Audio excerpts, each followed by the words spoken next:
What's up, everybody? It's Critical. I'm going to be talking about some bullshit. I got on YouTube this afternoon and I was greeted with this jolly message. Most comment notifications will now be delivered by Google Plus and not to your inbox. Learn more. I have to say, it's about fucking time. I was always wondering why YouTube comments would show up in my YouTube inbox. It's really counterintuitive. I was really looking for them on my Google Plus account I don't own. Thank heavens they've implemented this feature.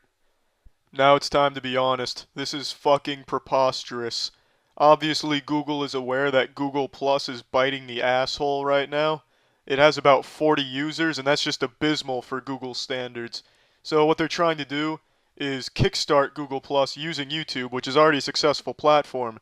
So they're making you sign into Google Plus to view the comments on YouTube. But not only just to view the comments, you have to sign into Google Plus to make a comment. Look at this. I want to comment on my own video. I have to fucking sign into Google Plus, despite already being signed in on YouTube. I don't have Google Plus. I don't want Google Plus. I don't even want to know Google Plus exists. I don't use Facebook. I don't use any of that shit. Why do I need Google Plus to comment on an entirely different website? Now, I know I don't comment often, really not at all. I'm certainly not about to start, not now. I don't want to sign up with Google nuts. But I know a lot of people do like to comment, and this is just an unnecessary obstacle. Here's a video YouTube put out to justify their new system. YouTube comments just got better. That's a rather subjective claim. Is there supposed to be no audio for this? Start a conversation on YouTube. You couldn't do that before, so I'm glad that's here now. Well, there's still no audio. That's terrific. I guess it really doesn't matter. The audio for this is probably just the sound of a fork twirling around in spaghetti, because this new commenting system is some soggy dog shit. I couldn't think of a more adequate soundtrack for it than that.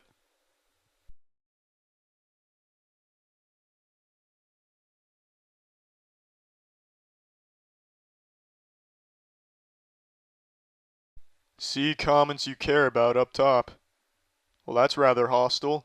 So if you're not up top, you don't even matter. No one cares about your comment. You're just some loser. It's a very nice message to promote YouTube. Join the conversation. The new YouTube comments blow. YouTube, blow us. Let's read the official blog.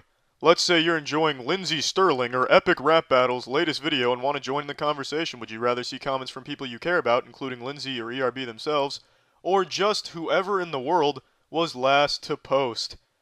So everyone out there that doesn't have over 1 million subscribers, you can go fuck yourself. No one wants to read your comment. Isn't that what you're trying to say, YouTube? You bastards, that's just downright wrong. We told you recently that better commenting is coming to YouTube. When that will arrive, we'll never know. What else we have here? Remember, you're in control of how you're seen publicly on YouTube, whether that's keeping your current YouTube channel name using your own name or creating a new one. That's something I want to talk about right here. Using your own name. YouTube will not stop asking me and everyone else to use their real name. Every time you say no, they just assume that you were wrong and says, "We'll ask again later." They just think you're going to wake up the next morning miraculously and say, "You know what, I was wrong yesterday. I want to use my real name on YouTube." They think you're losing sleep over saying no. It's fucking stupid. If you say no, they shouldn't keep asking. They're just waiting for you to slip up and say yes by accident. Then your real name's out there, and you're fucked. Now, I've been on YouTube for around 7 years, and it's undergone a lot of changes throughout that time, and people complained about those changes, but they weren't all bad. This one right here is terrible. It is the worst feature YouTube has ever tried to add. Now, I can think of 2 features they've added that were really good, though. The transition from the star system to the like system, and they had a feature not too long ago where if you clicked on a video, there was a drop-down menu above the video that you could click on and you could bring up videos from that same channel. And that was just a cool way to navigate a channel. They've blasted that feature off this site, but it was pretty cool. Back on topic, this new commenting system is just not good. And also, this message right here can go fuck itself. I don't know what this message means, but it's on top of every video I watch, and I'm tired of it. This message is a piece of shit. And I know I'm tardy to the party here, but the one channel thing that they're using here on the YouTube channels, that can go fuck itself as well. Now, to wrap up here, People shouldn't be forced to sign up for something they don't want that isn't even related to the site they're trying to use. I understand they're trying to integrate Google Plus into YouTube, but they really shouldn't do that. Or if they're going to do that, make it an option, not a requirement. It's just not the right approach at all. And unfortunately, I seriously doubt YouTube will change the commenting system. They'll probably do exactly what they've always done in the past, which is just force people to accept it. And that sucks because the commenting system is just not good right now. Really, YouTube as a whole is hard to navigate. They really, really need to do something about YouTube in general, not just the commenting system. The whole site is really convoluted. It's just a massive clusterfuck right now. They do need to fix YouTube. But I doubt they will. Hopefully they do. And yeah, that's about it. See ya. I have made a total of 14 videos over the last 6 years bitching and shitting on YouTube for various policy changes and features, awful fucking features that no one, not even the devil himself, would think of, and just horrible different directions they've taken the site. I'm going to address the elephant in my asshole right now.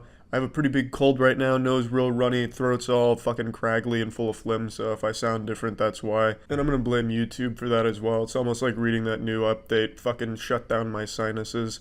But anyway, in a nutshell, the new policy is about removing videos they deem to be hurtful against somebody. So this is very vaguely defined, and it basically covers anything that can even be viewed as a criticism of a douchebag, or just a very well thought out critique. For example, iDubbbz's content cop on Leafy was the biggest one that just got taken down out of nowhere yesterday as a result of this change, and that's extremely dangerous to completely censor any type of criticism against people on the platform, or even not on the platform for that matter, because Leafy doesn't even fucking post anymore. And to say what is bullying on behalf of someone is also just ridiculous.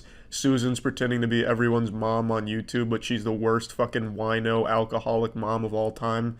It's a horrible, horrible change that's extremely scary to the platform, and by far probably the saddest change I've seen them make, because it's one that they're actively enforcing. They also took down a video that was critical of H3H3. It's just a absolute shit show. They took down one of Psychic Pebble's videos that was a parody of the Fine Bros. They take down all of these videos because they view it as harassment and bullying, which they're not. They're jokes, and they very clearly critique the content. And I'm going to make a bold prediction right now. This policy will not be fairly enforced across the whole platform. Some creators will just outright be exempt. Jimmy Kimmel and Jimmy Fallon, they're the two faces of modern YouTube, of corporate YouTube. You're not going to take down any of their videos, but you should. You'd have to with this new policy if you're going to enforce it properly. They have so many videos that directly violate the exact things you tell that you can't do, such as all of the Donald Trump jokes they make about his hair, his skin, his senile old nature, his old ass, all that kind of shit.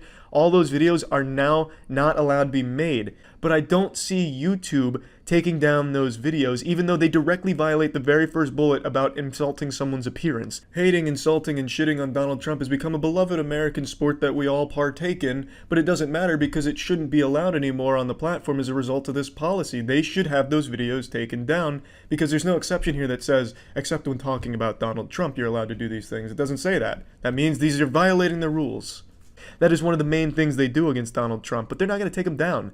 It's like Hydra. You cut off one Jimmy's head, two more Jimmys take its place, and they're all just as boring. It is shitty content, but they're the faces of YouTube, and YouTube's not going to poke that sleeping bear. They're not going to mess with the Jimmys of the round table, the Jimmy gods.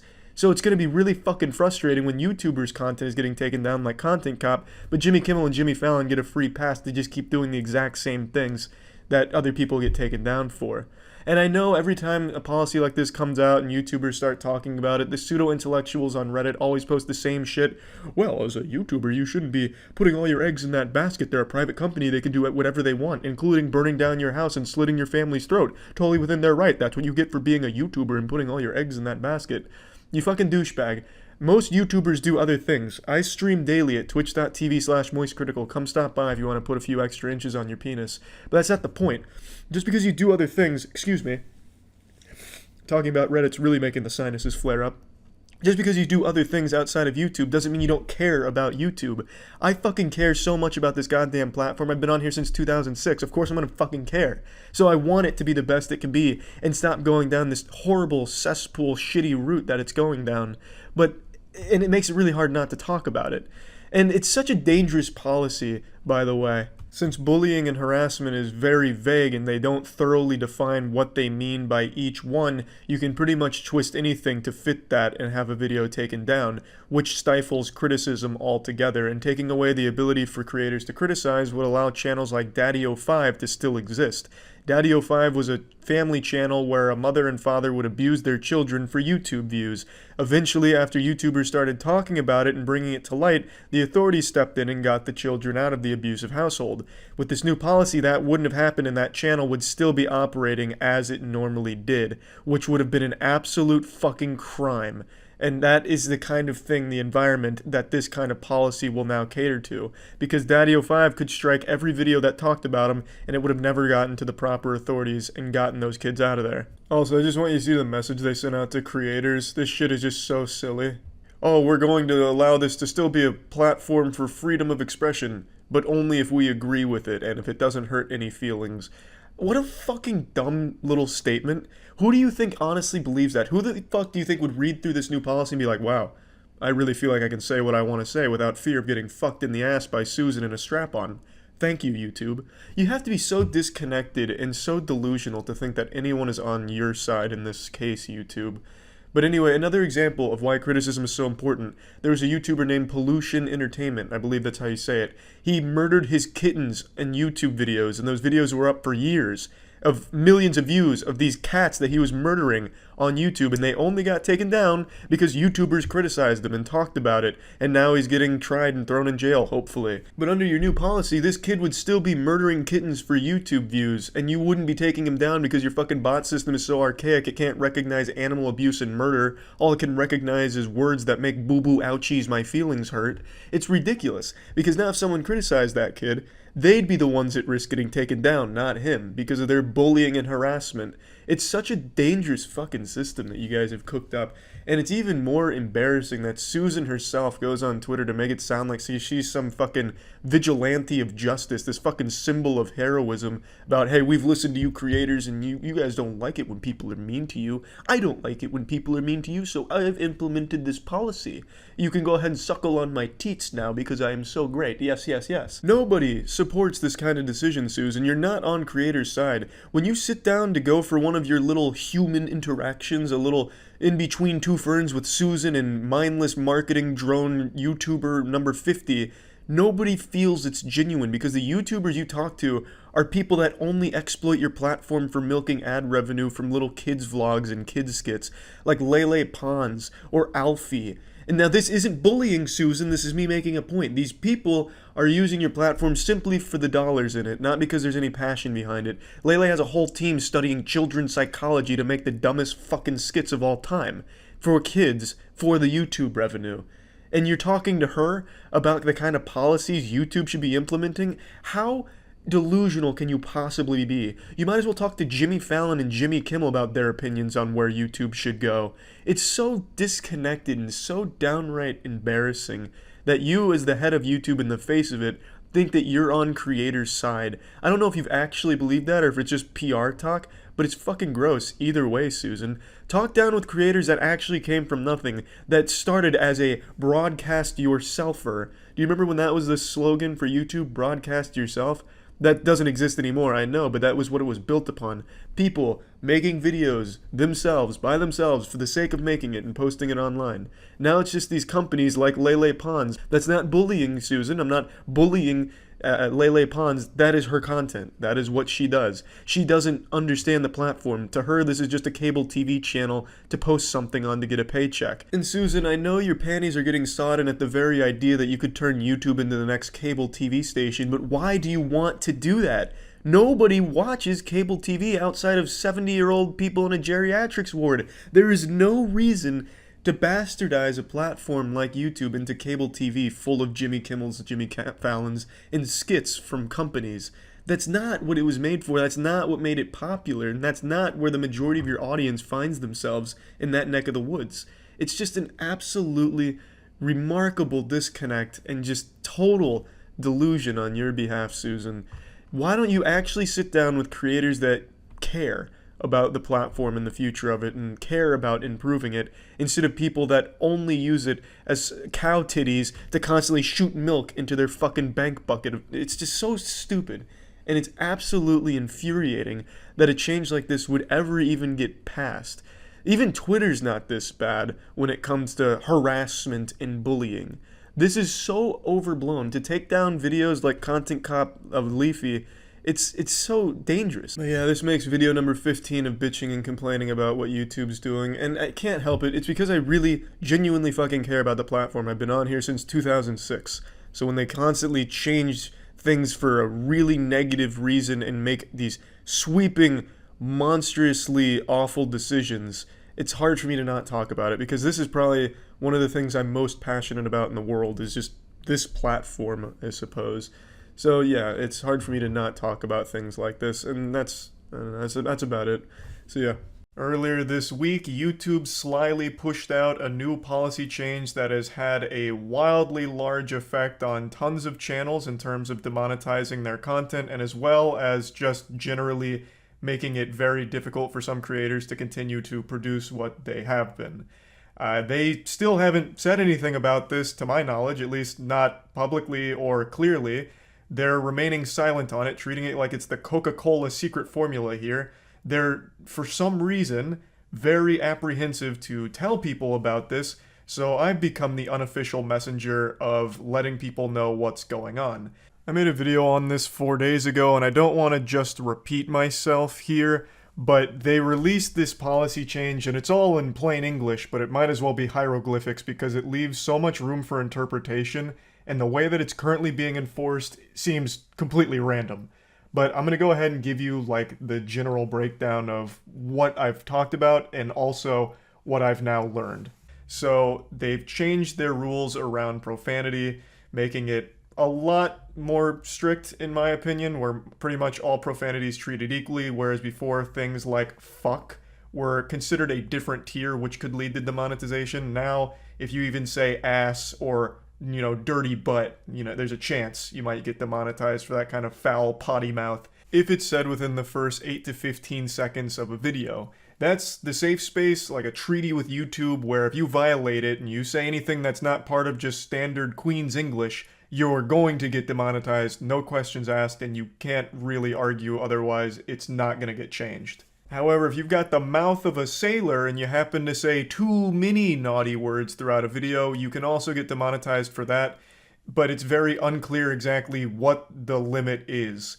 What's too many naughty words? How many fucks are we allowed, No one really knows yet, but it seems all over the place. And keep in mind, since now there's no longer like a tier list of swear words where, fuck is S tier and we're afraid of that at YouTube, they're all in the same tier except for a couple exceptions like hell and damn. Now there's a chance that if you go on a shitting spree where you're just, mentioning shit, you get real heated in a game, you're like, man, you're such a pile of shit, the worst gamer of all time. Like, if you say that too many times, I believe it now carries a risk of demonetization since it's viewed in the same light as saying fuck a lot. That's all still very muddy, but they're clearly cracking down harder on profanity in general. And now I want to talk about something that I didn't even know existed when I made the last video that a lot of people have been talking about. And it's not 100% confirmed, so take it with a grain of salt. But there's something called auto-generated captions on YouTube, which I'm sure you've seen and used before. And they can occasionally have a conniption. Like, it'll get the words wrong when they try and transcribe them, and it just looks like a fucking game of Mad Libs. Like, it's completely all over the place from time to time, very off the mark, sometimes just genuinely gibberish, like someone waking up after a deep slumber and fumbling all of their words around. But as far back as 2018, these auto-generated captions can have an effect on the monetization status of a video. So if the auto-generated captions misunderstand a word, like in this example, they thought one of the words was porn, it can lead to a demonetization, allegedly. Again, this is all speculative, but since this new policy has been rolling out in such huge force with tons of channels being hit and this massive wave of demonetization, some family-friendly channels are getting caught here, and they're all very confused because they don't use profanity, they don't play violent video games, and yet they're still getting demonetized, and they've been wondering why. So they turned back to potentially the auto-generated captions getting words wrong, and in a couple of cases it seems like that seems to have been the culprit. So again, not 100% confirmed, and that may be just like a fluke and happens occasionally, but it is worth mentioning because I think it's statistically significant in light of how strict YouTube now seems to want to be on profanity. But the big one that I'm going to be focusing on today that I've learned a lot about recently is the violent content policy changes. I did mention it in the last one, but I've learned a lot more about it now. I'm going to talk about the violent gaming content policy changes in a moment since I already touched on those and I've only learned a little bit more about it. But where I learned a lot more is just general violent content, no matter what the genre. Animation, hand-drawn, cartoon, anything. Like even just still images. So in the last video, I mentioned that one of my most recent uploads got demonetized with this new wave out of nowhere when there's no profanity until like the very end of the video. And the only thing that pops up before then is our trailer for God Slap 2, which is an animation, and there is violence towards the end of that trailer. It's about 15 seconds worth of like blood and gore. But that comes at a minute 45 into the video, which is way outside of their 15 to 30 second grace period where they don't want anything violent. And it got demonetized. So I speculated it got demonetized because that content was deemed too violent. Even though I don't think it was anything disturbing or shocking over the top violence, I speculated that that must have been the case since profanity wasn't an issue. Violence also wasn't an issue in the early parts of the video or anything. It's just 15 seconds that does have some blood and guts. I asked YouTube directly and my representative told me that I was probably right. Most likely what caused that demonetization is it was flagged for being too violent to be monetized because of that one 15-second scene. Now, of course, I may be biased, but I really don't think that this is too shockingly gory and gross where people are going to be fucking puking after seeing it. But it did show me that not only are they cracking down on like violent gaming content, they're cracking down on violent content in any medium, even just animated. And I really just still don't think that this is that violent to begin with. At least not enough to warrant a demonetization because again, this wasn't demonetized until this new policy rolled out. Not just video games, it's not just animated content, it's not just real life content where someone's like in a fight or something like that, or someone gets like a tooth knocked out. It's also just still images of just drawn images, like just a fucking picture, like a cartoon picture, not even an animated one, not even a picture that moves. I learned this by watching Comics Explained new video where he reviews our God Slap comic book. I don't know if it's just this policy hates God Slap or if this really does extend to just any kind of medium at all, including just still images, but regardless, Comics Explained posted this video reviewing issue 1 of God Slap. It was a very, very sweet review, and I really appreciated it. The whole team found it to be super, super nice, and I'm really happy to hear that he liked it so much.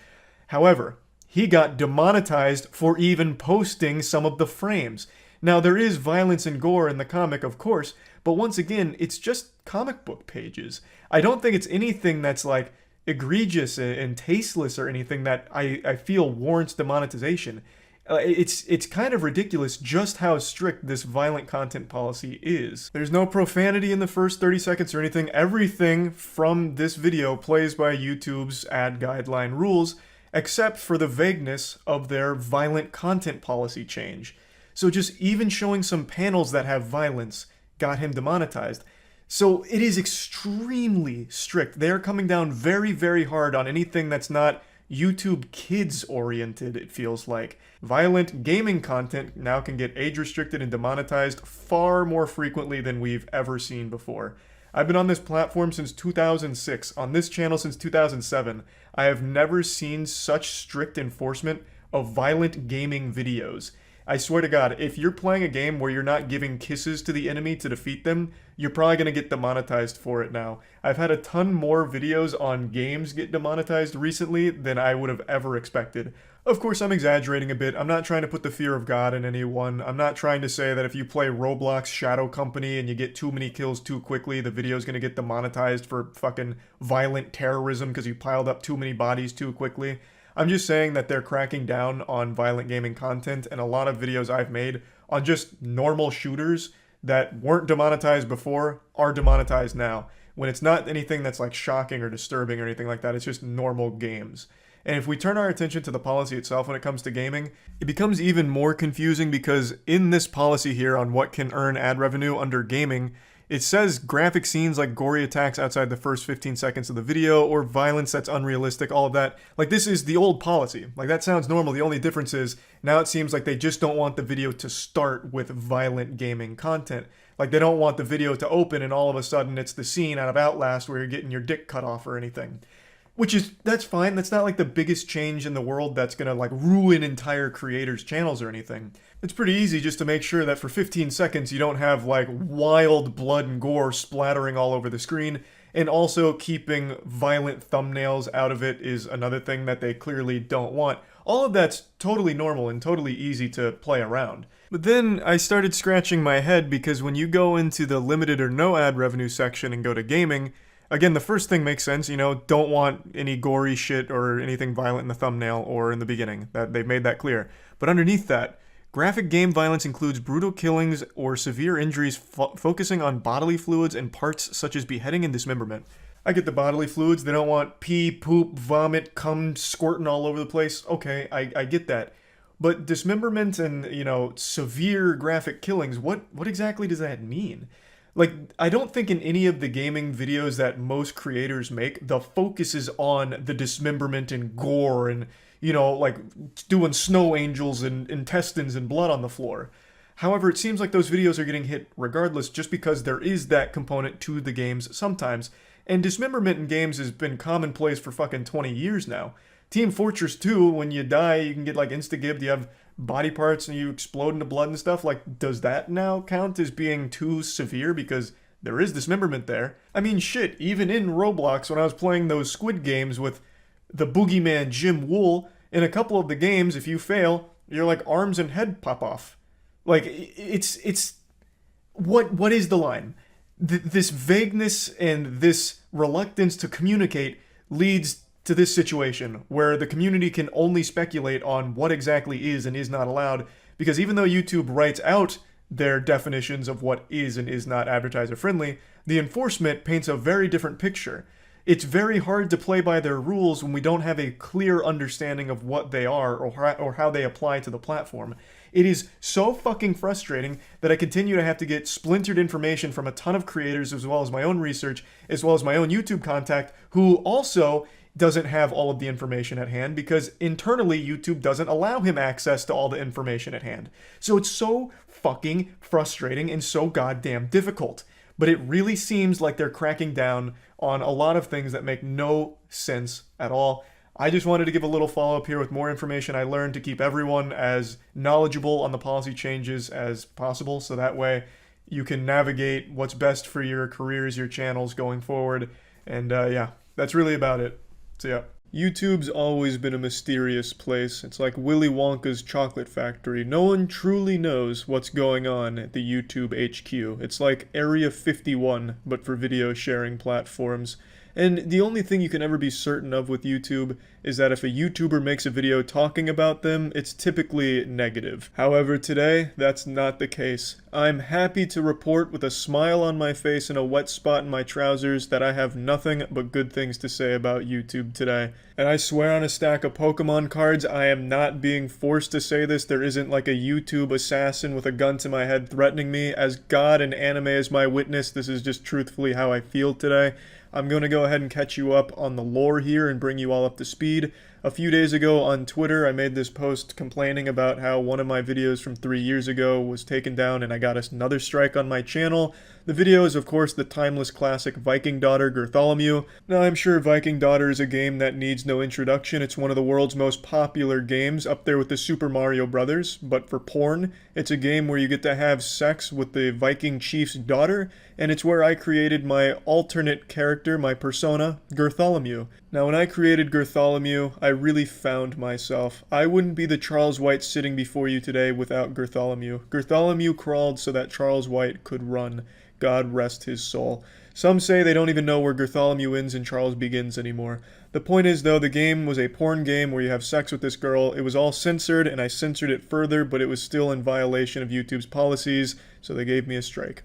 Understandably, I was very upset about this, so I did what every creator does. I went to Twitter because it seems like that is currently the only way that you can actually get answers from YouTube. And answers I did receive, we came to a compromise where the video will stay removed, but the strike will be overturned. So the strike is gone, but the video is too. Bartholomew took one for the team, made the ultimate sacrifice, getting rid of the strike. Of course, I'm still upset about it because I hate to see my baby boy slaughtered like that. I would like if the Viking daughter could continue to exist on YouTube, because I still don't think it really violates the policy since everything is censored, but that's just my opinion. I was happy the strike was gone. And to my surprise, Santa Claus came a little early. Susan Wojcicki, the CEO of YouTube, replied to my tweet saying that she'd like to set up time to talk about what happened and receive feedback on everything that went on. Of course, I expected nothing out of tagging Susan in my initial tweet. It's like when somebody's having a problem with their Amazon order of a box of condoms and they tag Jeff Bezos asking him to hand deliver the condoms to them. Obviously, you're not expecting anything, but Susan actually responded, and to my even greater surprise, followed through. It wasn't just a public response without any follow-through. We had a real phone call today to go over everything, and it was no holds barred. She welcomed any and all hard questions that I could come up with. I even brought Matt in as like some backup muscle to come up with even harder questions for her to answer. Matt, if you don't remember, is the man who's immune to hot sauces and hot peppers. Man could literally Kegel 5 Carolina Reapers in his asshole and feel nothing. The man's a fucking monster with spice. I'm sure you know Matt by now. And he came along with me so we could both ask her some questions that every creator's had for years now and get some insight on. Now, unfortunately, I wasn't able to record our conversation because it was more than just Susan and I on the line. There were a few other department heads that wanted to hop in the video call as well to talk about things and get feedback on things, including a man that many people believe to be a myth these days, like Merlin the Wizard. I'm talking about the head of the YouTube policy team. I have never had a conversation with anyone on the policy team. Everyone I've ever talked to on the YouTube platform has never had contact with the policy team. And today I was lucky enough to actually talk to the head of the entire department. And I am happy to say he's a human being. At least as far as I could tell. He didn't have any like Android malfunctions or glitches going on where he just starts spewing out like binary code or anything. Like, he seemed like a normal, nice guy, actually. And I just wanted to talk about the conversation we had today because I feel like a lot of creators would want to get some insight as to what's going on and how they plan on tackling a lot of the problems we've been having recently. So naturally, the first thing I wanted to talk about is why the strikes are used so frequently. It's strike first, ask questions later. They come out gung-ho, guns blaring, riding horseback, just tossing out strikes on the platform, it feels like, even for minor offenses. And the policy head assured me that it really is an overcorrection of the rules, a mistake where they come in very heavy-handed and strike channels that aren't blatantly abusing the rules. He explained to me that the strikes are really meant there for the bad actors that constantly show a blatant disregard of the rules, where they'll have multiple infractions before giving a strike, but sometimes it falls through the cracks just given the size of the team and the volume they deal with, where they'll just give a strike out of nowhere to a channel that just didn't deserve it based on the minor offense. So, yeah, okay, understandable, mistakes happen, but what are they going to do going forward to prevent this mistake from happening so frequently? And he went into detail about some of the things that they're going to be looking to do in 2021, and I wanted to give a suggestion of my own to toss into the ring there that actually came from Markiplier. A month ago, Markiplier and I both received strikes on our channels for the same video we were making jokes about. It was a video where SpongeBob and a few other mascots get together and the bad boys staged a road rage where they pretend to beat up a man on the streets while wearing their mascot costumes. It's a goofy video. We were making jokes about it, and we both received strikes on our channel for it. And Markiplier, in his video talking about it, brings up an extremely great suggestion going forward that I think YouTube really needed to hear, and I was glad to bring it to them. The suggestion is, let creators use YouTube's own editing tools to blur or take out infringing content. So that way, instead of having the whole video removed and a strike on the channel, let the creator know, hey, look, this right here violates a policy, you might want to do something about it, and let the creator use the tools that YouTube currently has to remove it, because we have the technology. The technology is there. We're in the fucking future. We can do that.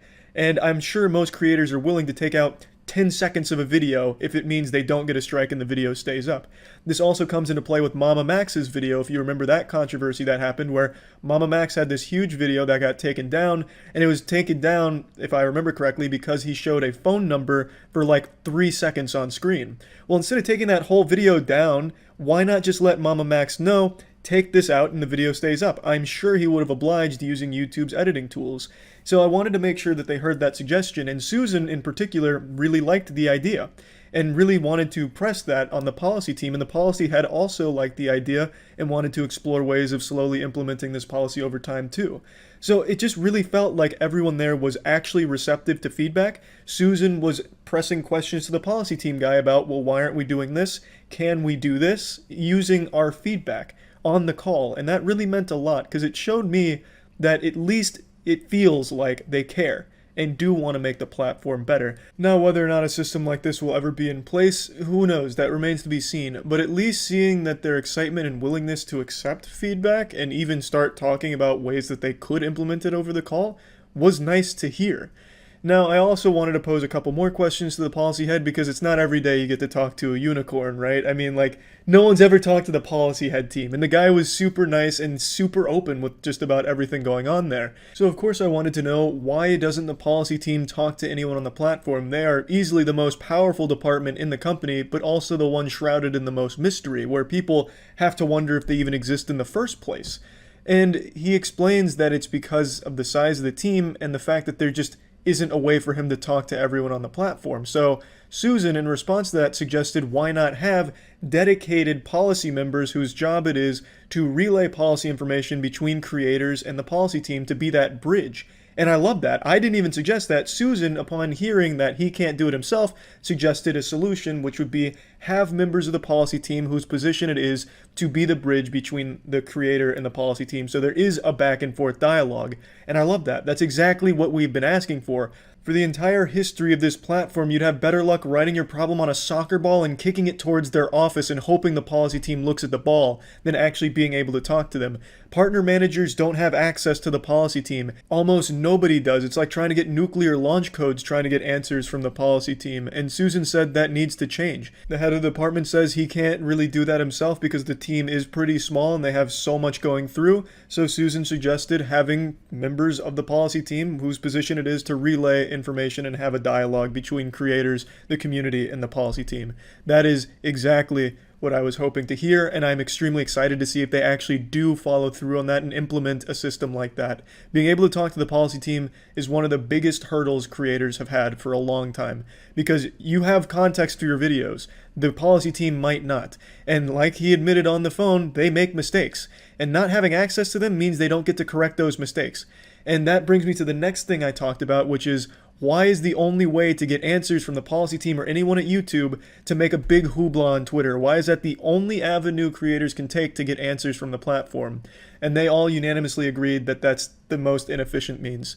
They don't like that, but that's what it's become over the years. That's how it's evolved, and they're not happy with it. No one's happy with it, but that's what it is right now, and they're looking at ways of changing it in 2021.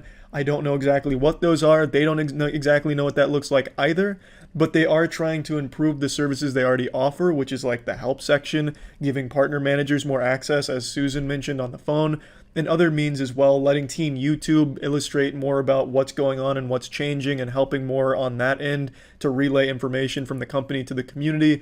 But they all agreed that it is a problem, that Twitter seems to be the only way to get answers from YouTube right now. But again, don't know how that's going to change, when, or what that's going to look like, but it was nice to at least hear they recognize it as a problem too. Which brought me to the next point I wanted to talk about. Why doesn't the policy team explain themselves? Why don't they go through exactly why they're maintaining a decision, why they made the decision in the first place, things like that. For example, Belle Delphine, when she had her channel banned, submitted an appeal, and the appeal was rejected. And what's supposed to happen is you get an explanation as for why it's rejected and why it still breaks the rules, but what happened is they just sent her a 2-sentence email saying, we're maintaining our decision, your appeal is rejected, and here's our FAQs. And I thought that was a massive problem because that same thing happens to me. Last time I appealed on the video with Viking Daughter, I made an appeal, it was rejected in a day, and I never even got an email. I never even got an explanation as to why. Obviously, that's not good. An entire channel being banned without explanation and without way of contacting, that's a recipe for disaster. And the policy head also recognized that as a fucking disaster too. He wasn't sugarcoating anything. He was able to recognize shortcomings, admit to mistakes, and offer solutions and ask for, feedback, what we thought on some of the things that they need to work on and how they should work on those things. He talked about some plans going forward into 2021 that I don't know if I'm allowed to relay. I don't want to take the chance and scare him away and have him go lock himself in the policy department again, because I think this is a huge step in the right direction, having him come on this call and talk to us. And he said he was willing to do more like it in the future, so I look forward to being able to maybe talk to this department a bit more and have them talk to other creators on the platform a bit more. So I don't want to take any chances in revealing sensitive information, but they recognize the problems. They're not oblivious to them. They're just working on the best ways of combating it, given the situation and everything going on. And I can respect that. I just wish they were more transparent with it, which is what brought me to another point I wanted to talk about. This one was geared towards everyone in the room, Susan, the policy team, everyone on the call. Why is YouTube so bad at communicating? They are not transparent at all, and when they try to be, it comes out really callous and soulless. And they understood that, and they agreed that they haven't hit the mark. The only person at YouTube that's really nailing the humanizing of the company is Ryan. Ryan Wyatt, the head of the YouTube gaming side of things. Ryan is excited about everything on the platform. He makes people excited. He engages with the community. He's got it figured out. And I pointed that out. I used Ryan as an example. Ryan is doing exactly what somebody at YouTube in that position should be doing. He's getting the community excited. He's relaying information effectively. He's engaging with people on the platform, and that's how it should be done. So when new policies are being implemented, instead of just making a 3-part tweet explaining them, leaving so much vague wording and gray area that scares people and makes them think that YouTube's new policy is going to make their fucking parents get divorced, maybe Susan or someone else at the higher up level at YouTube sits down with a creator or just makes a video going over all of the common questions or just explaining things a bit deeper. Susan has sat down with creators before, like MatPat last year, and taken hard questions and done her best to answer them, so that way people aren't afraid of the policies and explain what's going on and why. And I think things like that are good, and she should continue doing them. And she agreed and said she enjoyed doing it with MatPat last year. So I would look forward to that going forward, hopefully. And I think that's definitely a step in the right direction in relaying information using the platform. Talking with the people on the platform that make YouTube YouTube, so you can answer their questions and make sure that they're not worried and their audience isn't worried about things that might change on the platform. And speaking of creators, that brought me to the last question that I'm going to cover in this video today. There was more we talked about, but I think these are the main points, and I would hope that Susan and everyone on the team is open for more conversations with the community down the line so more questions can be answered. But the next one, and the last one I want to talk about today, is one that Nerd City brought up to me as well, and it's that creators like me just sitting in their room jerking off in their chair and making videos staring into a webcam aren't really on the same level as traditional media to the platform. It feels like YouTube doesn't care about creators so much as they do traditional mainstream media that's been integrating into the platform. For example, it felt like the Tonight Show hosts weren't held to the same bullying and harassment standards that creators were, because you'd have creators getting videos taken down and strikes because of harassment and bullying policies, whereas it felt like late night hosts and other mainstream outlets had free reign to shit on anyone they wanted without consequence. And that's all well and good, but that should be uniform across a platform. Everyone should have that same level of treatment. And it hasn't felt that way for a lot of creators. And I brought that up to Susan because I wanted to get her thoughts on it. And she really assured me that that's not the case. It may have been early on, unintentionally, but they have been working extremely hard over the last year or so to make sure trending isn't dominated by mainstream outlets. They want to make sure that the creators are showcased on trending. They want to make sure that policies are uniformly enforced across traditional and creator-generated content. That level of trust they have with mainstream outlets, they want to have with creators, and they've been working hard on making sure that that's there. And it's just a matter of making sure it comes across that way. And to be fair, trending is no longer completely dominated by mainstream outlets. I don't check it that often, but when I do, I'm seeing a lot of like YouTuber shit in there. And in search and discovery, I'm not just seeing mainstream outlets. When I look for news, it's not only mainstream. I'm seeing Philip DeFranco and some other creators come up before them. So I do believe her when she says she cares about creators. She fucking sat down to talk to me. I'm not exactly what you'd consider the most family-friendly YouTuber. The last 10 videos, 8 of them had me using a 3-foot, 80-pound dildo as a punching bag and weights for weight training. And she was willing to sit down and take my feedback. And it's something you just don't really see from someone in her position of power. Talking to someone like MatPat on stage in person, even just taking this random video call with me just to get feedback and go over things like that is something that is really rare. I can't think of any other CEO of any big company that has ever done anything remotely like that. Take, for example, Twitch. What the fuck has the CEO of Twitch ever done with the community? He's never talked to a streamer, gotten feedback from streamers, taken questions from them. The only thing I've seen him do is wear a bow tie on a stream and talk out of his asshole about things Twitch isn't doing, but pretending that they are, like using context in their bans. Susan went out of her way to get feedback from the community. She did it when she talked with MatPat, and she did it today when she had a video call with me. I'm surprised she even saw my tweet. I'm more surprised she even runs her own Twitter. And then even doubly shocked that she saw the tweet and felt so strongly that she wanted to schedule time to talk. Like, that is not the actions of somebody that doesn't care. And I really commend her for that. So yeah, here's hoping in 2021 YouTube does make changes and does improve the platform. It's no secret that its reputation right now is a little dog shit. It's not great. But hopefully in 2021 they can turn that around, because after this video call today, I get the impression that they really do want to. So I'm excited and cautiously optimistic that they will improve and change things and listen more and be more transparent. Now, a year ago I would have said it's really fucking naive of me to say that, but after today I feel more confident saying that. So here's hoping I don't look like an idiot 6 months from now if YouTube doesn't change at all, but I'm hopeful that they will. That's about it. See ya. A couple days ago, a YouTuber, and more importantly, a dear friend of mine, experienced every content creator's worst nightmare: a private picture leaking. When I heard the news that Ludwig's nutsack had leaked onto Twitter, I panicked. I damn near did damage control for him and started formulating excuses like, no. You know, it's just the angle the picture was taken that makes his nuts look small. It's an optical illusion. He had just taken a cold shower, so his balls shrunk a little bit. And you don't know that actually what this is. It's not even a scrotum. It's swamp gases being reflected off of a weather balloon. Like, I was ready to go to bat for him, but I didn't need to. He didn't need excuses. His balls spoke for themselves. Now, it wasn't by his own choosing. This wasn't his plan. It wasn't like some kind of mogul male move here to get content out of it. He was on the Cold Ones podcast, and during the Patreon cut, he playfully pulled his sack out, and it's on full display. It's very bold, very proud. And Chad had asked if he wanted them censored in the Patreon cut, to which Ludwig replied, yeah. But Chad apparently misunderstood what he was saying here, so then told the editor not to bother censoring it. So then on the Patreon cut, his nuts were just fully there, to Ludwig and all of Twitter's surprise. I'm sure a lot of you are curious how his nuts ended up on camera in the first place. Like, was it a freak accident? Like, they were just talking, then his balls flew out of his pants or something? Well, I'll explain quickly.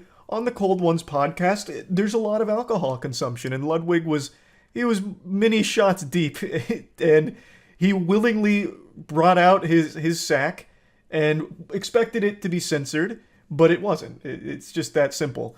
The whole episode's pretty wild. There's a point where Ludwig pukes, and Max then dips his food into the puke and says, thanks for the dip, and then eats it. Shit goes real hard. So, his nuts being out was probably like the least shocking thing from the episode, but unfortunately it wasn't censored, so it ended up getting onto Twitter. Now, this is what I really wanted to focus on here. Not even so much the testicle flesh parachute itself, more so how he's handled the situation. So Chad has profusely apologized for it. I'm sure he feels pretty terrible for it, but Ludwig has taken it like an absolute king. He's just addressing it fully, making a joke out of it, and he seems to just be in great spirits about it. And when you have balls that are that aesthetic, like they were almost made to be photographed, I could see why it probably wouldn't bother you that much. But it got me thinking about how I'd handle this kind of situation, because I feel like I have tiny nuts. If I whipped them out and dangled them in front of this camera right now, you'd have no idea that I'm dangling my testicles. You'd probably think that I'm holding 2 almonds up to the camera lens. So I got to thinking, would I be able to handle something like this as graciously as Ludwig? And my answer is maybe. I feel like it would really depend on the conditions of my dick pic or testicle leak. Whether like I'm in prime competing condition, like if I'm fully erect, half chub, or fully flaccid. Fully flaccid, I'd get extremely insecure, and I'd probably be like almost threatened. Like I'd feel challenged, like, oh, everyone thinks this is what my dick looks like at its peak. No. So then I'd have to take another dick pic after I've got myself chubbed a bit. Such is the curse of being a grower instead of a shower. Fun statistical fact to make some of you feel better: 79% of all men are growers, not showers. Being a shower is like being a shiny Pokemon, it's a statistical anomaly. Now, of course, this is talking about the penis itself. What Ludwig had leak was his sack, and I still feel like my sack would need some flattering angles in order for me to feel like super comfortable with it being out there. But my cock in particular, I know I would need it to be at least semi-erect. As a grower, when I'm performing, it's about 6.5 inches, but flaccid, we're talking like 3.5-ish. That's not amazing, that's not super photogenic, that's not gonna be like a great picture. So it really just depends, but overall, I don't think I'd be able to have as much class with something like this as Ludwig does, but I do think over time I'd become more numb to it. Like, it'd be extremely on brand if my scrotum leaked. Like, that's just one of those things like you're kind of expecting. I'm honestly shocked Ludwig's sack is out there before mine. I never take dick pics or anything. In fact, I don't like to be photographed naked. I'm like more elusive with naked photographs than Bigfoot. But even still, if something like this was to happen, I would have expected me to be first as opposed to Ludwig. But yeah, overall, I just don't think I'd be able to be as calm about this situation as Ludwig has been, and I think he's doing it the right way. Overall, I just find the way Ludwig's gone about this to be admirable. I was talking about it on stream the other day, so I'll go ahead and play a couple clips from there and then get back into talking about it a little bit deeper. Did you see Ludwig's massive balls? I did. I am shocked Ludwig did a ball reveal before pretty much anyone else. Yeah, Ludwig showed his whole sack on the Cold One's Patreon cut, and it leaked to Twitter, so now his balls are all over Twitter. Got that whole scroty action out. Flopping in the wind now on Twitter. He's being a great sport about it, though. Handling it like a champ. He's also got a hairless sack, too, which is crazy. If my nuts leaked, you'd have no idea. You'd think it'd be like a piece of gum that fell into like a barbershop mess of hair on the ground. He probably shaves them. So do I, but I still have like so much hair on my sack. I don't know. It's hard to get all of it. My pubes are well kept, but my nutsack hair, it goes so wild for no reason. It's got a mind of its own. It's like fighting for freedom down there on my sack. It just will not stay groomed. He said he thinks they're small. What, his nuts? No, he's got good-sized nuts. Strong nuts. A lot of good DNA in that sack. Thought you were joking, they look clean though? No, yeah, he's got like an actual bald sack. He's blessed. Bro uses Nair. That's a name I've not heard in many moons. I actually remember trying Nair. I used to be really embarrassed of my facial hair. So I tried Nair once because my mom saw it on TV and said like, you know, I know you don't like this, maybe try it. So we got Nair. It just fucking chemical burned my face. Yeah, I had no idea it wasn't supposed to be on your face, so I tried to get rid of my stash. Because my stash would always grow in ferociously. I just fucking burned the shit out of my face. Doesn't it also stink really bad? Yeah, because it's just like fucking incinerating your flesh. It's like cremating my upper lip.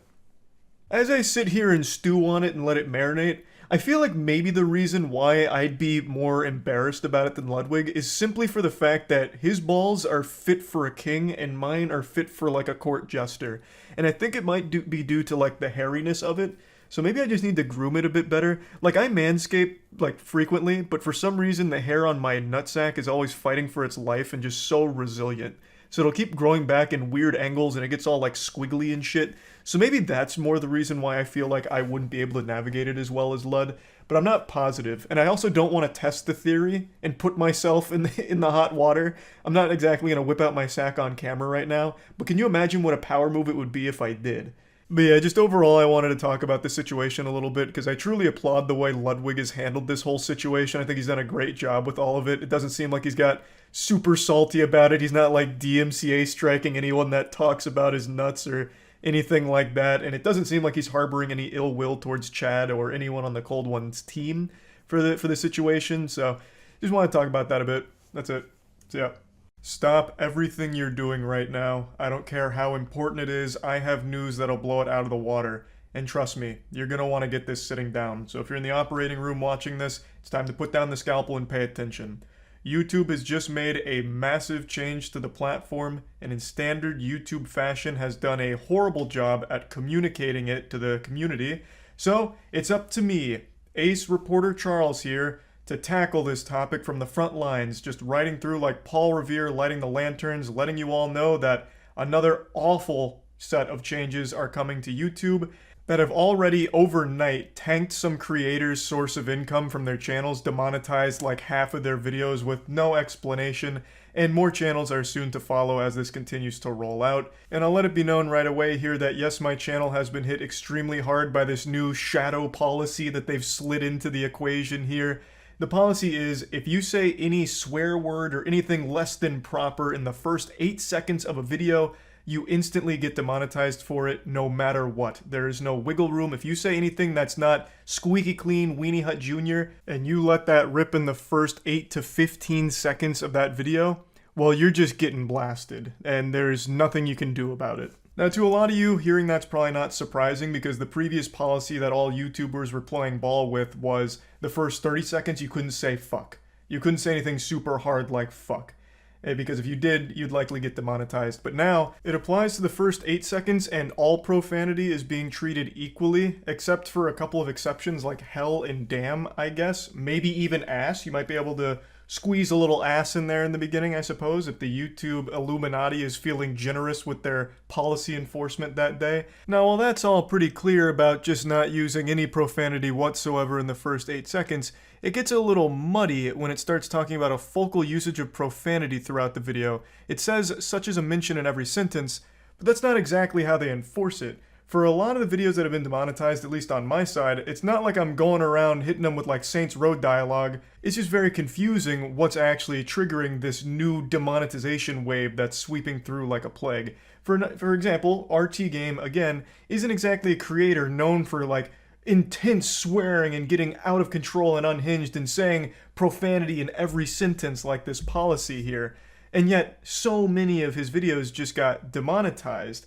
And he's also not someone that does a whole lot of cursing and swearing like a sailor in the first like minute of his videos either. So it doesn't really make a whole lot of sense. It's not as clear as these rules seem to think that it is. Also, this rule applies retroactively to every piece of content ever made, even as far back as like 2007. So like half of my catalog of videos is now demonetized. This happened to a ton of creators, and because it's a new policy, yet every old video ever made now has to play by those rules, so it ended up with so much being demonetized. But it's very vague when it comes to the enforcement here. Let me give you just 2 quick examples from 2 new videos I made. Both of these were monetized as of 12 hours ago. So this first one is just called Good News. It is legitimately just going over very wholesome topics. The focal point is not on swearing, you know, it's not a potty mouth kind of video. It's just going over wholesome topics. But in the intro, I said shit pretty early. This week's been pretty doom and gloom with a lot of awful shit coming to light all across the internet. So me saying shit here is clearly what triggered the demonetization flag. Okay, a little upsetting, but they've now made these rules clear and they're retroactive, so I get it. But here's an example of one that makes no sense at all by their new rules. This is me talking about Godslap Issue 2 being out. Don't worry, I'm here now. I know for the last few months you've been cold and afraid, the uncertainty eating away at you, wondering what comes next. Well, I'm here to show you what comes next. It's issue 2 of Godslap, baby. I probably don't need to explain what Godslap is, you already know. It's our comic book series that's become more popular than the Bible. There's no profanity at all, not even low-level profanity. I don't mention ass or butt or anything like that at all. I'm just talking about Godslap and getting excited. It's a comic book series we've worked on for a long time, and I made this video just going over everything and letting you all know that it's available at godslapbook.com. This wasn't supposed to be an ad for it, but it's a great example here because there is no profanity used throughout this video until 5 minutes and 37 seconds into it after giving a plot summary for issue 1. Surrounding Sal, finishing them off with more finger flicks which blow their fucking head off.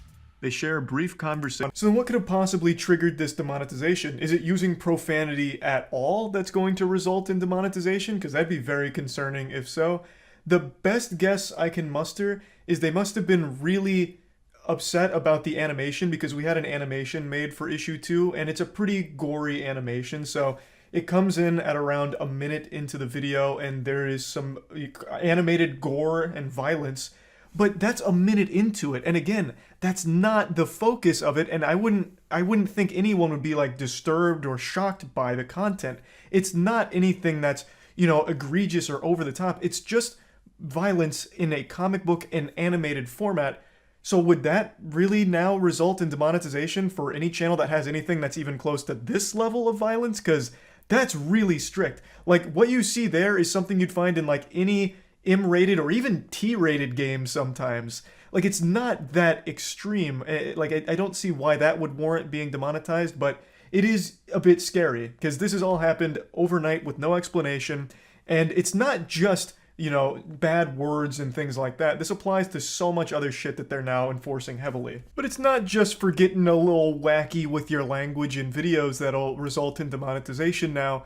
If you're getting a little wacky with your game choice, if you're a gaming YouTuber, you can get demonetized for it, and even age restricted in some cases. If you're playing a game that's kind of violent, you're very likely to get demonetized for it. And if there's bad language in that game, especially early on in the video you make covering that game, you're likely to be demonetized for it.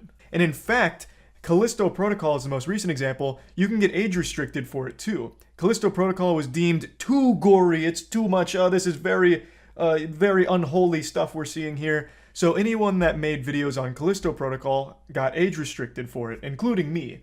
A couple of them I know slid under the radar, but for the most part, anything that had Callisto Protocol did get age restricted, which is almost poetic because you might remember that Callisto Protocol is inspired by Dead Space, and Dead Space 2 had the worst marketing campaign of all time called Your Mom Hates Dead Space, and it was all about how offended mothers were getting at Dead Space. It was very silly, but now it's like become reality for YouTube. YouTube is now that Dead Space mom when it comes to violent video games. It's pretty pathetic, but what's the saddest part about this whole situation is YouTube's refusal to be transparent with this and make it clear that these policy changes are coming. I had to find out, as did everyone else, after being hit by it and then doing digging, because anytime there's a policy change, YouTube treats it like a government secret, like the Krabby Patty secret formula. They just refuse to share it. So I had to learn by searching around online, talking to other creators, as well as talking directly to YouTube in order to get answers for what was going on. And even my YouTube contact wasn't aware of this until I brought it up and he did digging on his end. And that is absolutely not any fault of his own. That just goes to show you how split YouTube is internally, where things just aren't communicated effectively even on the inside. So how the fuck can they possibly manage to inform the community, I guess? It is so laughable. This policy is a game changer for a lot of channels. You have to completely alter your content strategy depending on like what you do. Like if you play like a certain game that could now be deemed a little too violent for ads. Like this is something that changes a lot for many creators. And you have to find out by going through fucking Twitter and then talking to people in whispers on Discord in order to figure out what was happening. That is so pathetic. The YouTube's repeated inability to communicate even their biggest changes to the platform just makes no sense. It just can't be that hard to put out clear documents letting people know what's around the corner and an estimated arrival date. I don't see what makes that so difficult and why they struggle so greatly with it. There was one article I found about this in early December, but of course there was no like set time frame for when this would actually launch or if it was even really going to launch for sure. Because all of those things are written so vaguely, you never really know what's going to come to the platform and what's not going to. Like, it's just so frustrating to have them constantly make these awful choices without ever consulting creators or users of the platform, obviously, but also just not telling them either. Unfortunately, it's all just another common YouTube L here. I had to unmask the Scooby-Doo villain, and per usual, it was YouTube. So if you're just now figuring this out and wondering why your channel got demonetized over the last 24 hours, I'm sorry I had to be the one to shit out this bad news onto your plate. Would have been a lot more palatable if it came from YouTube's mouth as opposed to my ass, but it is what it is. I am very, very convinced they will never actually communicate policy changes ever. At least not in any effective manner. So you'll just always have to wonder when the next big policy change is coming to fuck you in the mouth. So that's a pretty fun thing to think about when making content on YouTube. And yeah, just wanted to give everyone the little update here since YouTube didn't. That's about it. See ya. What's up everybody, it's Critical. I'm sure by now all of you are aware of the new YouTube terms of service where swearing or controversial topics or anything sensitive will no longer be able to be monetized on YouTube. No one's really sure how they're going to enforce these rules since they're so incredibly vague. You could make a video about masking tape and it could be misconstrued as something controversial and you won't be monetized. You could fucking breathe into your mic a little too much and it could be misconstrued as sexual erotica and get you demonetized. It's just up to speculation how they're going to actually enforce this. But let's talk hypothetically here.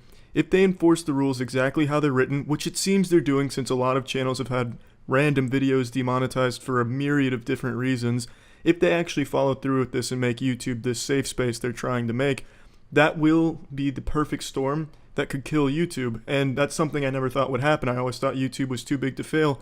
But luckily, the only people that could kill YouTube are doing their absolute best to do just that. So hats off to the heroes at the YouTube headquarters that are really giving their best attempt, putting their best foot forward to destroy their website. Now, when I say destroy the site, I don't mean to a point where everyone leaves it or anything like that. That simply will never happen. The only thing that could ever happen on this site is the audience shifts and the new audience it appeals to isn't as big as the previous one, and then Google doesn't view keeping YouTube up as worth the expense anymore, so they pull the plug. Because YouTube, remember, is operated at a loss. Google is losing money every year on YouTube. They just view it as worth the cost to keep this monopoly on videos, because that's a huge medium right now, and YouTube's the big player there. They got the big scrotum. So they don't care about the content creators. If PewDiePie leaves, it doesn't matter to them because they're still operating at a loss. All of it completely irrelevant to them. But with these new terms of service, someone like PewDiePie, who is the biggest on the website, will no longer be able to monetize his normal videos because he says fuck, he says shit, and he plays sexual games, makes sexual jokes, so those videos can't be monetized anymore. So we'd have to completely change his format, as well as other content creators who make 1 or 2 videos a day. They'll have to completely change their format because sometimes it's on sensitive topics, or they say shit, or they say asshole, something like that. And it's going to take more time for them to produce that kind of content, and the amount of videos they make will decrease, so the amount of money they make will decrease. Their audience won't like the new videos since they subscribe for something that they're no longer getting, so that audience will leave, and then a new audience will fill its place that it likes these new videos, but it may not be as big as the previous one. So then these content creators are going to have to ask themselves a big question. Do they gamble on another video hosting site where they may not make the same money they make on YouTube and won't be able to live the way that they're used to? Or do they just water down their content for this new audience that YouTube is shifting towards? I'm pretty sure most big YouTubers will choose the latter. But still, they're not used to making this different kind of content or changing their format. They'll have to think of new things to talk about or to do. And it's going to take a lot of time, so they're still going to be making significantly less money, which is why this is the perfect time for an alternative to offer a service similar to YouTube that doesn't have these limitations and restrictions and can offer them something almost to the same level. It doesn't have to be the same amount of money per view. Now, I truly think Pornhub is in the best position for this. The owners of Pornhub tried to launch a video hosting site back in the early 2000s. It just didn't quite take off.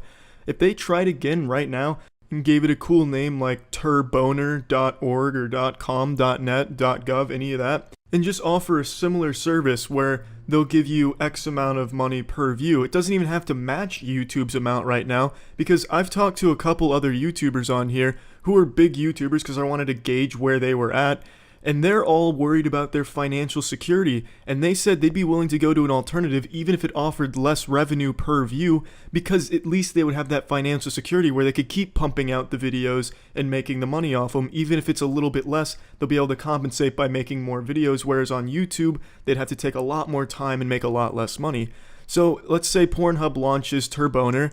All they would need to do is give them some incentive to go over there. Give them a signing bonus, maybe a small little signing bonus, or at least just let them know that they will have complete creative freedom so they can keep making what they've been making. And I'm sure they would leave in a heartbeat because they're worried about their future on YouTube because of these new rules. Now, so far I've only talked about Pornhub as being someone in a position to capitalize on this opportunity, but there's actually a website out there right now that some of you may or may not know about. It's called vid.me. And I think this website has extreme promise in being the alternative to YouTube currently. I've only been saying Pornhub as someone who would try and capitalize on it because they're in a good position to do so. But VidMe has a pretty solid platform already. It's easy to use. The only thing holding it back is they clearly don't have the audience, and it's mainly just used as a side project for content creators if they want to mirror the video. But if VidMe was to double down and start reaching out to these big YouTube channels that are trying to get off of here because they're worried about their future, so VidMe higher-ups would need to reach out to them and be like, yo, What's up, pussy? Come over here. We'll give you this signing bonus. We can offer you this amount of revenue per view. I know it's a little lower than what you're used to, but you won't have all these limitations and you won't have all of these hoops that you have to ejaculate through. And you'll be able to pump out more content because you're not going to feel like you're restricted in what you can make. And that's really all they would have to do in order for VidMe to flourish right now, because a lot of channels are trying to get off here and find a viable alternative. And I think if VidMe played their cards right, they could very well be that viable YouTube alternative. Now I know everyone's all out there asking, why would YouTube try and implement such obviously ridiculous rules? It makes no sense. They must be run by fucking piles of garbage shitting shits. No, the rules really aren't that stupid. What they're trying to do is appeal to the audience that's more sensitive and doesn't want to be exposed to anything that might offend them. And they also want to make sure the kids can feel safe on here as well, because as long as these people are happier and not feeling triggered or upset about stuff, they're going to watch more videos in a session. And this is a huge group of people that YouTube would like to appeal to and make them want to stay on the site. And for example, kids, they're a really good financial means for YouTube because they just put shit on repeat and they're not old enough to know what ad block is. So they're going to watch the entire 2-minute ad, and sometimes if they like it, they'll click on the ad. Whereas someone above 10 years old is probably rocking some ad block, and I don't think they're going to see an ad for Dildo Sex Factory Machines new Sibian X Factor anal plugger, whatever. See that and then click on the ad. I don't think that happens. But a kid could see an advertisement for a toy maybe and then click on the ad. It's also really good for parents so they don't have to worry about their son or daughter getting exposed to some fucks and shits on YouTube, because you don't want little Hank's interpretation of the world to be contaminated by such filthy language and thought-provoking topics. Yucky. So it does make sense. Their business decision does make sense. They want to appeal to this really broad market that will probably give them a lot more revenue than the current audience right now. And also, they're not stupid. They know that the big YouTubers are going to try and abide by these rules, and they know that that audience will not leave YouTube because they support those people, obviously. That's why they stick around on here. I'm sure if those content creators went somewhere else, some of them would follow, but the majority of them would just forget about the content creator if they weren't that loyal. So they know that they have to stay on YouTube in order to maintain their full audience. For instance, you can't take PewDiePie, have him go to VidMe, for example, and expect all 47 million of his subscribers to follow him. No, maybe 1 or 2 million, and that's a huge chunk that he just lost in that transition. So he knows he needs to stay on the site. So really, YouTube knows what they're doing. But all in all, this is the only time where a competitor could actually be a viable alternative, where they could come in here, take some bigger channels, take a fraction of their audience and move them to the other site, move them to their site. So if someone offered that, Pornhub with Turboner, or perhaps VidMe stepping up saying, you know what, I'm coming up, I'm gonna be the big titties on the block. If someone could just offer a similar service and the big YouTube channels could feel safe over there in their financial situation, then I could definitely see YouTube folding because of these new rules and restrictions if they're strictly enforced the way they're written, because no content creator that's currently on the site can abide by them in their current form. All of their videos will lose monetization, and their future videos will be very staggered. They're going to take a lot of time to make, and they're not going to appeal to the same audience that they already have. So they're going to need somewhere else to go. So either VidMe or Pornhub with Turboner or someone else is going to step up at some point, and I'm sure will try and take the audience away. Whether or not it'll work, who knows. Now, everyone thought MySpace and PhotoBucket were too big to fail until someone came along and offered something better. This is a totally different situation. People want to leave YouTube. They don't even need something better. They just need something that can suffice. In the other situations, no one was trying to leave. They just found something better. Here, they're actively looking for anything else. So if someone could provide that, it could very well be the fall of YouTube. I'm not saying it's going to be, but fun to think about. It's exciting stuff. I welcome the rise of Turboner or VidMe really coming in hot. I'm all for that. I'd like to see YouTube just fade into a sea of finger family videos. It'd be really cool. But yeah, I just wanted to talk about this a little bit. That's it. See ya. What's up, everybody? It's Critical. I'm gonna be talking about even more shit. Let's do this shit.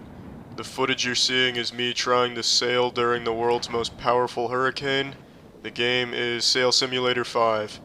Now, I'm sure you're all aware that YouTube changed its policies regarding gaming-related videos, and I just wanted to let you all know what that'll do to my channel. Now, it's not going to affect the type of videos I can make, because I don't do Let's Plays, and the people that do Let's Plays are the ones that are going to be affected the most, so I can keep making the same videos I make right now, but what is going to be affected in terms of what I do is the amount of money I donate to charities at the end of each month from YouTube is going to be significantly less, because when they implement this monetization review process next year, it is going to slow down income for the people that generate revenue from YouTube.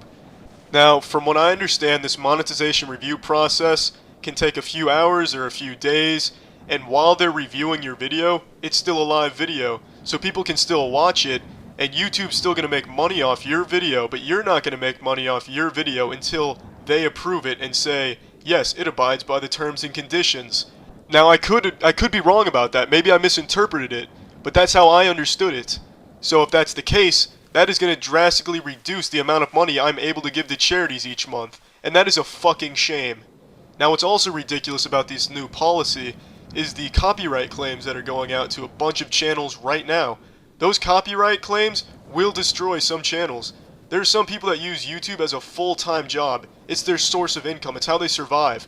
But this new Content ID system will destroy their livelihoods. The Content ID system will send out copyright claims to people who do Let's Plays or incorporate trailers into their videos or use gameplay footage in their videos. Especially if they use music, they're going to get a copyright claim. And when a video gets copyright claimed, the channel can't monetize that video.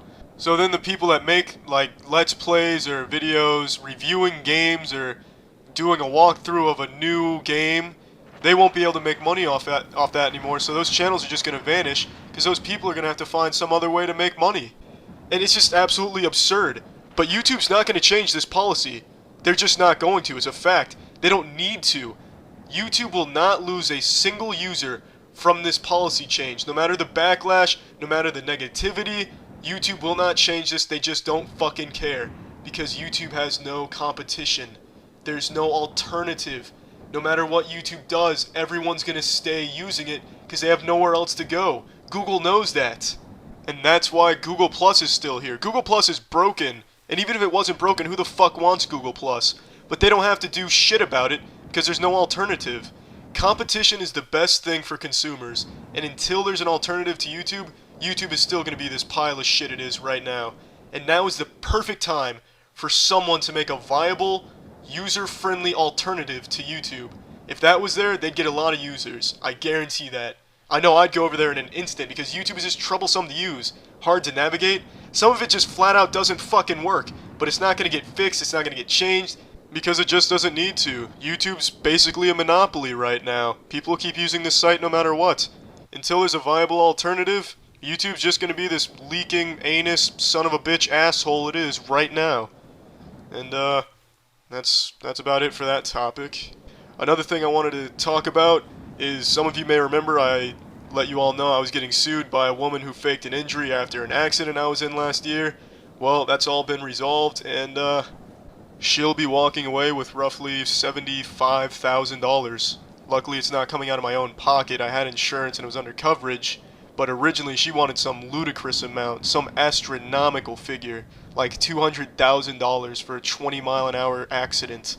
Luckily, the insurance got it down to what they got it down to, but this girl went through so many unnecessary, risky surgeries from a corrupt doctor to justify the suing. It's absolutely insane. Out of the $75,000, realistically, she'll probably pocket about $10,000-ish of that. So I hope all the trouble she went through was at least worth it. And I'm just happy it's over with now. Now, there's one more thing I want to talk about real quick. Some of you send me messages from time to time asking how my quest to become a voice actor is going, so I just want to give you a little update on where I am there. I still haven't landed a voice acting role, so I'm at the same point I was about 3 months ago. It is a really, really fucking hard industry to get into. I still think it'll be fun, and I'm actively looking for auditions. If there's any indie game companies out there, or animators, or anyone looking for a voice actor for a project, send me a message on YouTube. I'd love to audition. But now I'm getting sidetracked. I'm sorry about that. I was just making this video to let you all know what this policy is going to do to my channel. I didn't go into depth about what the policy change really is or does, because I'm pretty sure most of you know a lot about it. Most of you probably know more about it than I do, to be honest. But I just wanted to inform you all that I'm going to be able to keep making the same type of videos I've always been making. I haven't been getting any copyright claims, which is good. And yeah, Google can massage my scrotum. And Google Plus can go fuck itself. Yeah, that's it. See ya. Hello and welcome to another exciting, exhilarating episode of YouTube Pisses in the Mouth of the creators on their platform. Join me today as we examine the newest way YouTube found to drop trousers and take a big old fat piss right in the mouth of all the creators on their platform. But before I get into that, I want to get into your ass and explain why I have these glasses on. I don't need them, but I went to an eye doctor about a year ago, and just for the trouble of going out there, he prescribed me these glasses that do damn near nothing. That's not an exaggeration, I'm not fucking. I can do this with my hands right here, and it would have the same effect that these glasses do in regards to enhancing my vision. But anyway, the big story today, YouTube has just signed some huge A-list celebrities to do some YouTube originals for them. How great is that? Everyone on this nice list here, they have paid millions of dollars to do some original programming on YouTube. They spent their entire budget on getting some household names to do some programming for them. Except for the slow-mo guys, everyone here is a huge celebrity not from YouTube. They didn't come from YouTube, they had nothing to do with it. Their success had literally nothing to do with it, except for the slow-mo guys. I really respect them a lot. But why is this a big deal? On the surface, that sounds like a cool thing. Oh, they brought all these great people in to do some stuff for YouTube. That's cool. But you have to realize what it took to get them there. They spent their budget getting them to come to YouTube to do shit for them. That's money they could have spent on people that are native to the platform, that are trying to do bigger and better things, but they don't have the same resources that these massive celebrities have. So instead of looking out for the people that actually made YouTube successful, they just go and take like the easy cash out route and just bring on some celebrities that kids like. I mean, it's fucking dumb. It's very silly. It's a genuine slap to the face. It's bending the creators over their knee and spanking them for not being bigger than they are. So why am I talking about this? Why do I even give a shit? It's not like they were ever going to reach out to me to do some original programming for them, even though I have the world's best cartoon, Bible, storyboard, concept art, and all kinds of shit ready for it. Hard Turbo, it's going to one day take over the world. Mark those words. Hard Turbo is going to be the next big thing as soon as I fall into a couple $1 million to make that shit become a reality. But anyway, why do I give a fuck? They were never going to contact me. It's not like they took anything from me. But what this shows is their focus, what they aim to accomplish with the YouTube platform. They want to become TV, a competitor to TV, which is fucking ridiculous. It's an absurd notion. That's going backwards. It's like me saying I want to create the next AOL instant messenger. It's not progress. That's just fucking delusional. It's out of touch. It's ridiculous. I have no better words to describe their goals here, because it's just fucking dumb.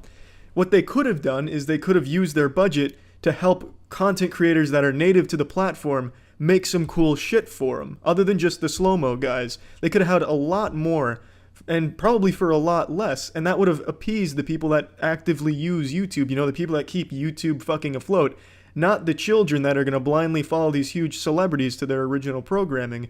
They could have had a ton of shit, but they decided to go for something that's a little easier to advertise on, because these celebrities have a track record of being very advertiser friendly, and they have a devout following. One that eclipses even the biggest fucking creators on YouTube.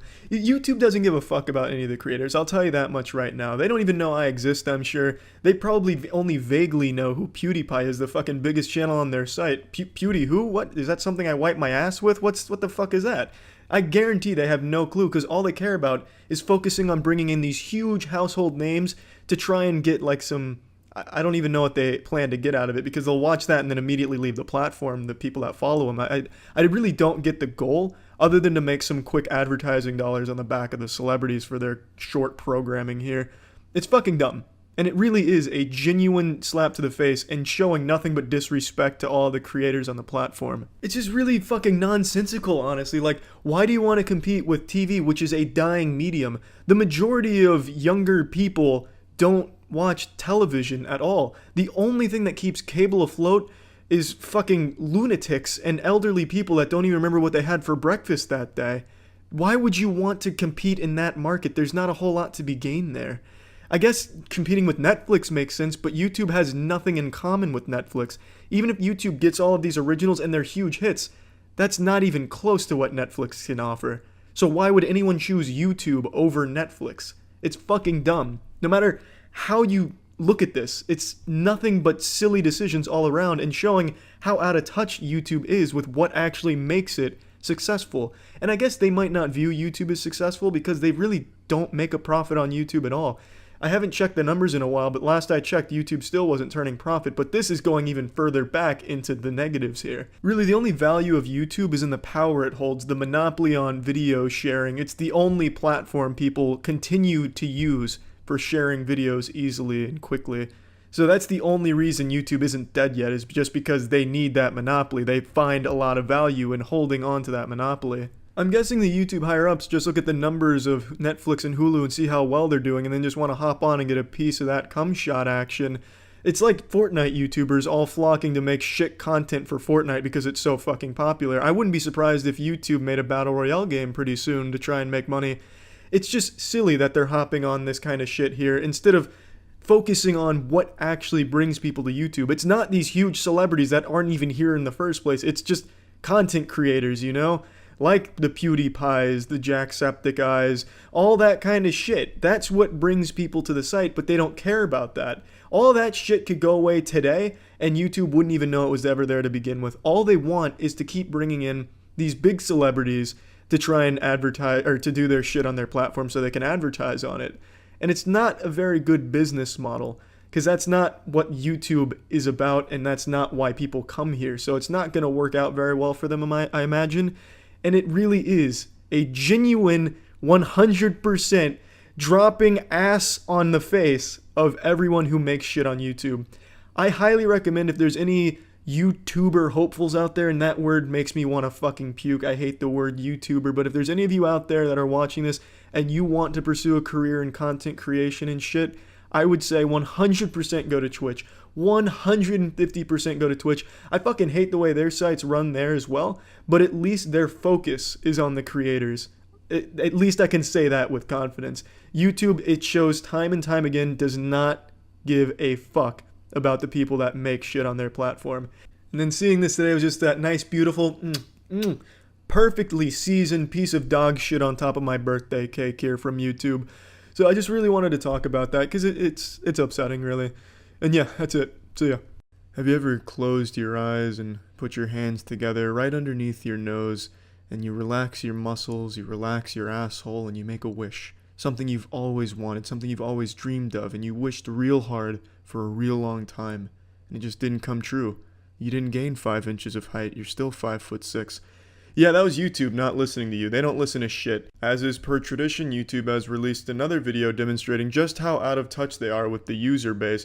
They have once again come this Christmas and filled our stockings with bull semen that we didn't even ask for this year. And once again, per tradition, we have to just swallow that bull semen with a big old smile on our face and pretend that's what we wanted for this Christmas. Because we don't have a choice. YouTube has a genuine monopoly on video sharing. The only competition they have, any semblance of competition, is from Twitch. And that's not even a direct one-to-one competition, and Twitch themselves has a lot of problems. But I will concede, Twitch is making strides to become a better run company, and they're making a lot of improvements, and that I totally respect, and I really hope Twitch can keep up their good work. They're making some good shit go on over there now, which I'm happy about. But YouTube is neither learning nor improving anything, they just keep making things worse. Now, their latest blunder here is they're answering a question people have been asking for years, and it's a question that everyone assumed was just a YouTube bug, which is subscribers not getting notified when the person they're subscribed to either A, goes live on a live stream, or B, uploads a video. It's very well known that not everyone gets a notification when something goes live from the creator they're subscribed to. Now let's go ahead and listen to their answer for one of mankind's oldest questions. Okay, so to summarize, because I get asked this all the time. YouTube, do you notify all of my subscribers every single time I go live? We don't notify all of your subscribers, right? We notify all of your subscribers who have rung the bell, and then your most active subscribers after that. Our prayers have been answered. That's what we want. YouTube handpicking who gets the notifications. It's more of a raffle than a subscription. Oh, and let's not forget the genius of the bell. That beautiful innovation. Man, talk about a milestone in human engineering. Redundancy at its finest. There's a subscription option, or a ring the bell option, or you could do both. If you subscribe, it's more chance-based if you get a notification, but if you ring the bell, you get the notification, but it's very counterintuitive. You wouldn't think to do that. Why have two options to accomplish the same goal? What does subscribing even do anymore if it doesn't give you the notifications? That's the purpose of subscribing, but no, apparently the bell overshadows it now. That's the trump card. That's the Exodia that's being played. Okay, so we try to notify the people who we believe would be most likely to tune in and watch your content. That's right. While it's live. That's right. While not necessarily overwhelming and spamming all of your subscribers with these notifications. That's right. That makes sense to me. Yeah. That's what we see our users want. No, Barbara, it doesn't make sense to you, nor does it make sense to any rational person on the fucking planet. It's not spam if people subscribe. Subscribing says, I want these notifications. And you even say yourself who we believe would be most likely to watch. You don't know. You're guessing on who's going to be most likely to watch. Why don't you send out a notification to everyone who subscribed and let them decide if they want to watch? And please get rid of the goddamn bell. What a useless addition to the site. It brings nothing of value, and it sounds like a bad sexual maneuver, ringing the bell. In porn, it makes sense. If I saw a title that said, Riley Reid rings the bell, I would be able to guess at what I'm about to watch. But on YouTube, I have no idea what the fuck that means. It reminds me of when Hawaii Five-0 tried to make "bing it" a more common thing to say that wouldn't have people's heads turning and looking at you like you're a fucking alien visiting Earth if you say, hey, I'm gonna bing it. And newsflash, it didn't work. If you say you're gonna bing something, people are still gonna look at you like you're an imbecile or a fucking Neanderthal. And for all rights and purposes, you are a Cro-Magnon if you say I'm going to bing it. It's dumb. YouTube is not going to get ringing the bell to be a common thing to say or a common action to take if you want notifications. Let me paint you a picture here. Let's say you're in the locker room after a real tight football game, but you manage to squeak it out and win. And you're in the showers right now. You got your boys in the shower next to you. There's dicks all over the place. But in the shower behind you with the linemen, they're having a conversation. Hey, who you subscribe to on YouTube? And you know, you don't know anything about YouTube. You've never heard about YouTube. They say, hey, I'm subscribed to PewDiePie and Jacksepticeye. Even as just someone who hears that, you can rationalize what that means, because subscribing it's not just exclusive to YouTube. A subscription is something everyone understands the definition of. But now let's say you're in that same situation. You hear the lineman saying, hey, whose bell do you ring on YouTube? Well, PewDiePie and Jacksepticeye. You hear that, now you have no fucking idea what's going on. Now you just think they're in some type of weird cult. It makes no sense at all. It's just, like I said, counterintuitive. Okay. Cool, I got a question for you, Barbara. Uh-oh. I'm gonna cut the video right here before Discount Macklemore says some weird shit to Barbara. I didn't watch past this point, but with the way he looked at her and the way he asked the question, it makes me think his question's gonna relate to digging for chocolate in her brown balloon knot. This whole thing is just insulting more than anything. YouTube thinks they know what's best for the platform 100% of the time without ever even seeing what the users think of it. And then they have the gall, they have the chutzpah to say they're listening to us. That's such bullshit. It's so... I mean, I don't even know what else to say. There's nothing else to be said about this. It's so fucking dumb. Anybody can watch this video, hear what they say and the way they rationalize not delivering notifications to all your subscribers and say, wow, that makes no sense. That's really stupid. I really just can't even begin to understand what the idea was here. I don't even see how this helps YouTube by not delivering a notification to all subscribers. And it makes me want to start streaming on Twitch as opposed to YouTube. All of you know that I stream on YouTube right now because I didn't support what Twitch was doing and the way they were enforcing their rules and such. But like I said, they're making improvements. That is what I'd like to see from YouTube. I've never defended YouTube, and I never will because they don't do things well. But for live streaming, they're at least more fair than Twitch, but now that's clearly changing. And YouTube isn't even sending out fucking notifications to all subscribers. Like that's just, I don't know what they expect. How can they expect anyone to want to stay on the YouTube gaming side of things if people aren't even being notified if they're going live? It's mind-boggling to me what their thought process is. It's fucking silly. YouTube is just an out-of-touch company. They're the most mismanaged pile of shit that has a monopoly in the history of the world. It's just fucking nuts. But that's it. See ya. Hello, you magnificent beams of sunshine, and welcome to Splash TV, where we're diving into happiness and doing a cannonball of joy here on YouTube. If you're unaware, YouTube is recently making changes to its terms of services, so that way there's no more filthy, disgusting, deplorable language. I am sorry for the text message, that's just distracting. I hope that doesn't make this video non-advertiser friendly anymore.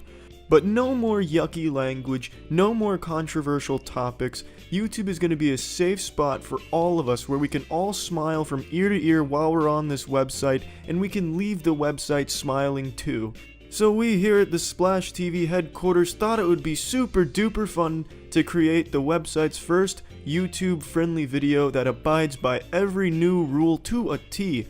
So we found some very positive and uplifting news stories that really warmed our hearts, and we'd like to share it with all of you. And of course, to all the potential advertisers out there, Coca-Cola, Pepsi-Cola, if you want to get in on this, what's up? So the first news story is about a man who could play anywhere in the world but chooses to play next to homeless people. Why would he do such a thing? That's so nice.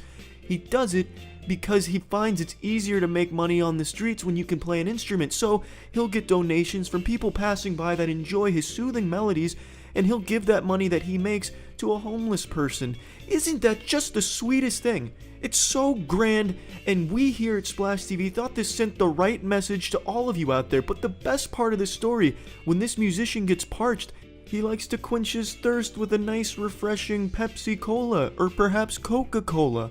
And now for the next magnificent story, I'm tossing it over to charismatic Kaya. Take it away. Thank you, charming Charlie. Our next piece of news is about a waiter who received a $500 tip. Isn't that amazing? From a complete stranger, too. Doesn't the story just fill you with joy and sunshine? I, for one, feel completely radiant after reading this. Perhaps I will cool down with a chili Coke Zero or a Pepsi Max. Well, thank you for tuning into this episode of Splash TV. I hope we were not offensive. And please tune in next week, where we will talk about the color of trees and the thin layer of dust that accumulates on stuff if you just leave it lying around. Thank you all for tuning in to Splash TV. I hope you've all enjoyed this segment as much as we enjoyed making it. Remember, keep whetting your appetite for nice positive news. Stay tuned to Splash TV to really wet your whistle. Thank you all for joining us, and we hope to see you all again soon. And remember, nothing quenches a thirst quite like a nice Pepsi Cola or Coca-Cola. Thank you, everyone. All right, have a good rest of your day.